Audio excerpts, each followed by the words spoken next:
সকালবেলায় উঠলে একটা মাদের যুদ্ধ শুরু হয়। দেখেন কত রাত্রেবেলা দুই ভাই বোনই খেলে ঘরটা অগোছালো করে রেখেছে, ঘুম থেকে তারা উঠে গেছে, তাদের নিয়ে যুদ্ধ শুরু হবে এবং কাজ নিয়ে যুদ্ধ শুরু হবে।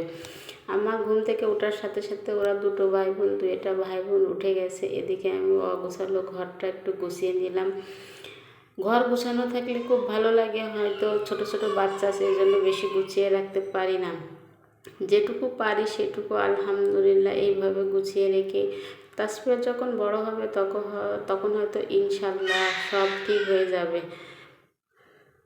মেয়েদের জীবন এমনই একটা জীবন, বিয়ের আগে বাবা মার ভাই বোনের পছন্দ অনুযায়ী চলতে হয়, বিয়ের পরে স্বামীর পছন্দ অনুযায়ী চলতে হয়, যখন বাচ্চা কাচ্চা হয় তখন বাচ্চা কাচ্চার পছন্দ নিয়ে চলতে হয়। আসসালামু আলাইকুম, কেমন আছেন আপনারা? আশা করি ভালো আছেন। আমিও আপনাদের দোয়ায় ভালো আছি। আপনাদেরকে আমার পেজে স্বাগত।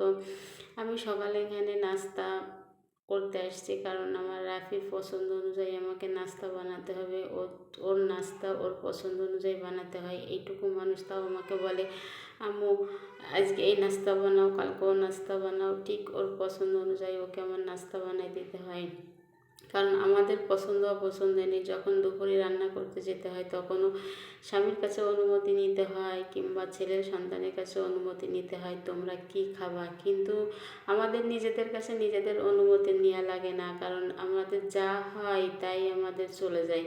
এমনকি না হলেও চলে, পান্তা ভাত কিংবা কড়কড়ে ভাত থাকলেই আমাদের মরিচ পেঁয়াজ দিয়ে আমাদের চলে যায়। মেয়েদের জীবন এমনই একটা জীবন। ওরা দুই ভাই বোন এখানে নাস্তা করতে বসেছে, আমাদের তিনজনের জন্যই আমি নাস্তাটা গুছিয়ে নিয়েছি, কারণ বেশি করে একটু বানিয়েছি। আজকে সকালে তাসফিয়াকে এইটাই খাওয়াবো, আর একটু সুজি রান্না করেছি, সেই সুজিটাই খাওয়াবো। কত খুশি দেখেন, সকালে নাস্তা করতেছে দুটো ভাই বোন। আপনারা আমার এই দুটো কলিজার জন্য দোয়া করবেন, আর আমার রাফির জন্য দোয়া করবেন। আমার রাফির সামনে বড় বিপদ, আপনারা দোয়া করবেন আর আমাকে একটু সাপোর্ট দেবেন, যাতে আমি আপনাদের সাপোর্টটা পেয়ে ওকে নিয়ে যুদ্ধ করতে পারি। নাস্তা শেষ, এবার রান্নার পালা। আমাকে বলছে আমি পুঁটি মাছ ভাজি করবা, তাই আমি কিছু মাছ গুছিয়ে নিয়েছি, কচুরমুখিতে রান্না করব। বড় পুঁটি মাছগুলো আর ছোট পুঁটি মাছগুলো আমি আলু দিয়ে ভাজি করব। এখানে আমার কচুরমুখী রান্নাটা শেষ। আমার রান্নাটা কেমন হয়েছে আপনারা কমেন্টে জানাবেন। আর পুঁটি মাছ দিয়ে আলু ভাজি করলাম।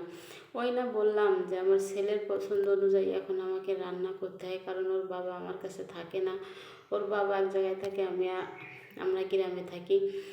তাই ছেলের বাবা নেই, তো তাই ছেলের পছন্দ অনুযায়ী আমাকে সব কিছু রান্না টান্না করতে হয়, ওকে পছন্দ অনুযায়ী খাওয়াতে হয়। ইনশাল্লাহ আমরা হয়তো এই শীতে ওর বাবার কাছে যাব। এদিকে আমি সব রান্না টান্না করে ঘর টর গোছায়ে কাজ কাম করে ওকে খেতে দিলাম।